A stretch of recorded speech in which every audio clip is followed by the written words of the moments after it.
What's going on, guys? Joel Robinson here, and we are back with part 3 of our 4th of July 2020 firework preparation. Let's dive in.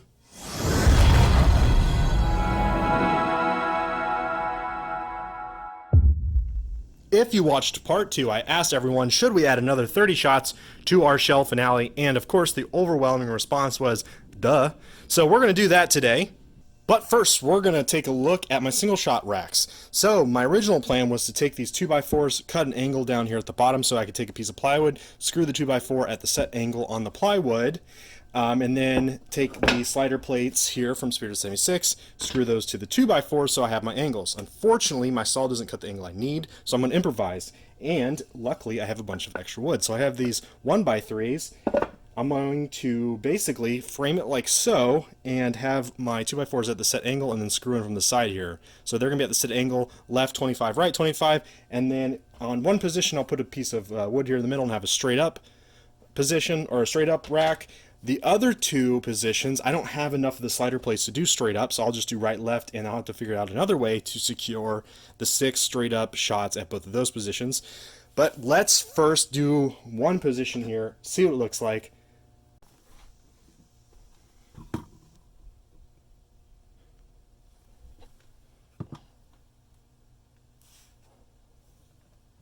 Oh boy, I almost screwed up, but I caught it.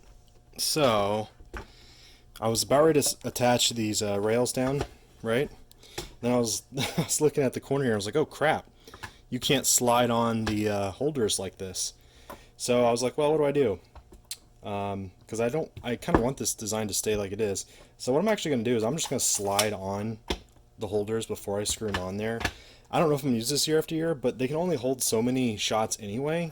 So it's like, what's the big deal if they stay on there? So I'm just going to go ahead and pre-put these on there before I screw down my sliders. Alright, there you have it. One done, 2 more to do. So I just basically have the 6 shots permanently in there. And to be honest with you, I don't mind that because they could technically slide off there. Now they just physically can't, so I kind of like it that way. They're advertised to hold up to 6 shots. I think you can fit 7 just based on how small like these comments are.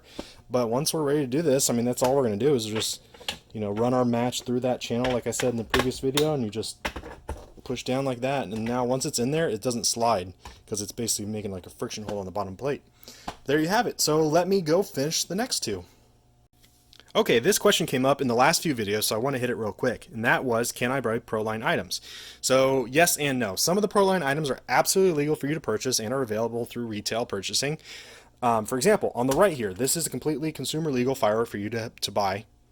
The one on the left here is articles of pyro, meaning that you cannot just go into a retail store and buy it without some type of license, certification, or so forth. Now, the companies that sell Proline, for example, Spirit 76 in this case, might have a different requirement than other companies such as Dominator or other ones on the market. So, for the best information, reach out to them directly, ask them what it takes in order to get that. Just for example, if you have an ATF license, obviously that's acceptable.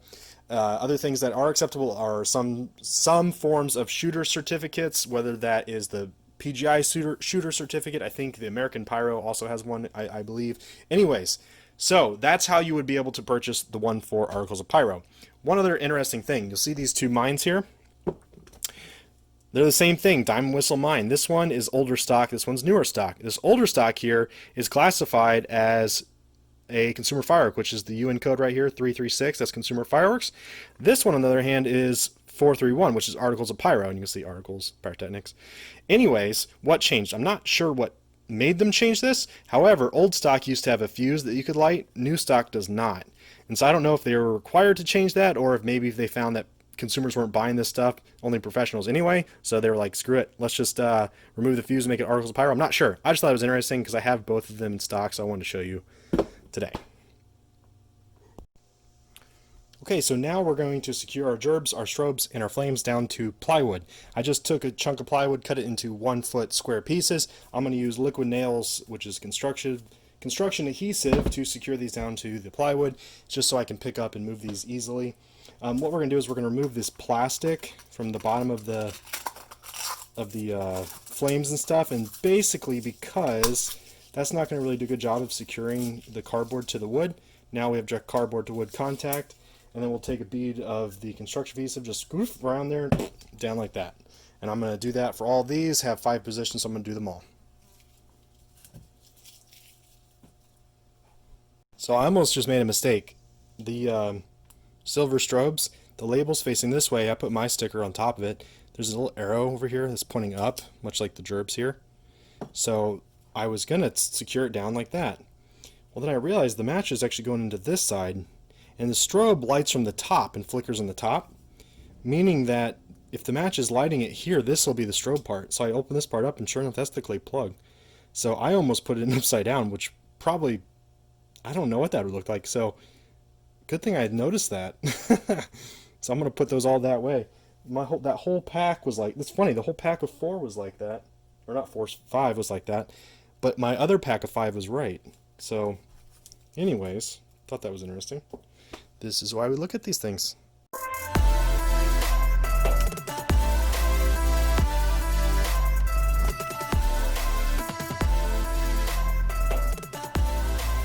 And these will dry in 24 hours or so. I mean, they're going to be pretty hard here in even half an hour, but fully dry in like 24, so not too bad. Originally, I wanted to elevate all of these and have them up on platforms like 6 feet off the ground. The reason for that is just so they're more visible to the audience rather than sitting on the ground. I just didn't have time to make little towers, so this will suffice. But yeah, so just got to do the other 3. We'll be done with these. Alright, so here is the other 30-shot rack we're going to include in the show.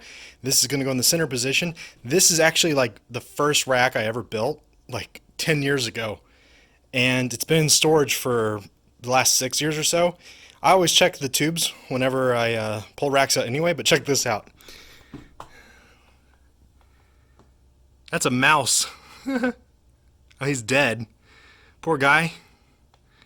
This was on its side at one point in time for a couple years and then got moved. So he probably got trapped in there when we moved him. Oh, that's funny. I was going to use the rest of the contraband shells in this rack, and someone brought this up in the comments of the last video, and I actually noticed this when I was dropping them into tubes, that I guess the contraband shells were known for kados, meaning that they could blow coming out of the tube, or blow in the tube. And I can totally see why. So if you look at the shells, the fuses are running into the top of the shell, which is kind of abnormal. Normally it runs along the side of the tube. And so if I pop this one open here, it runs down into the top of the tube, and then you can see it run out the side. Well, see how there's a slight crack here? If any pyrotechnic composition is exposed, and that fuse comes to this point, it could prematurely light the shell, aka causing the kato. So I don't know if I'm going to use any of the contraband shells that are left. I don't remember which ones, where they're at in my already dropped tubes, so those are going to stay, but the remaining 12 I'm probably going to save and maybe do some testing on my own. So instead I'm going to use all the Pyronation shells and probably 6 of the Devastator Baboon Bulldog to fill my last rack.